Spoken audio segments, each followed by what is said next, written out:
नमस्कार, म आवास ढकाल। हाल कक्षा 11 मा पढ्दैछु र अहिले 13 वर्षमा लागेको छु। अहिले म उत्तर वाहिनी क्षेत्र गल्याङ वडा नम्बर 1 सेङ्जा र रम्बा वडा नम्बर 1 पाल्पाको बीचमा यहाँ उत्तर वाहिनी क्षेत्रमा उपस्थित भएको छु। यहाँ अब असोज 21 गतेदेखि कार्तिक 19 गतेसम्म ठुलो उत्तर वाहिनी महामेला हुन गइरहेको छ र यस महामेलालाई पनि आएको होला, नआएको भए पनि अब आयो। हजुर जस्तै धेरै मान्छे होला जसलाई आएको छैन होला, उहाँहरूलाई पनि यो भिडियो शेयर गरिदिनु होला।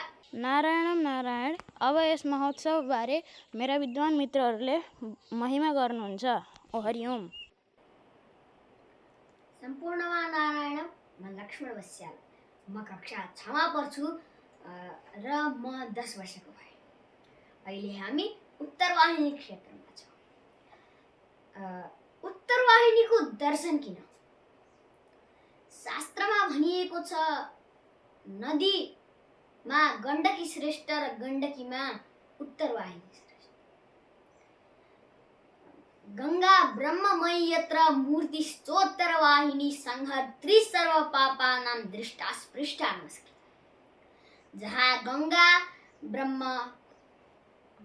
गंगा ब्रह्ममयी मूर्ति स्वरूप विद्यमान हुनुहुन्छ, त्यहाँ सबैजनाले टाढैबाट गण्डकीको स्पर्श गर्नाले, स्नान गर्नाले मात्र समस्त पापहरूको नाश हुन्छ।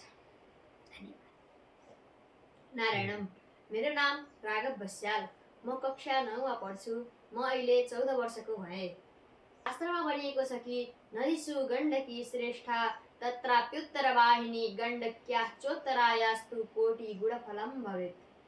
नदीहरूमा गण्डकी श्रेष्ठ हुनुहुन्छ, गण्डकीमा पनि उत्तर वाहिनी श्रेष्ठ हुनुहुन्छ।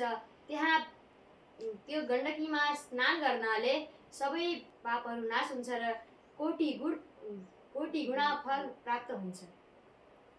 मासहरूमा कार्तिक महिनाको महत्त्व बढी छ भने शास्त्रहरूमा वेदको महत्त्व बढी छ, अनि व्रतहरूमा एकादशीको महत्त्व बढी छ भने नदीहरूमा गण्डकीको महत्त्व बढी छ। धन्यवाद।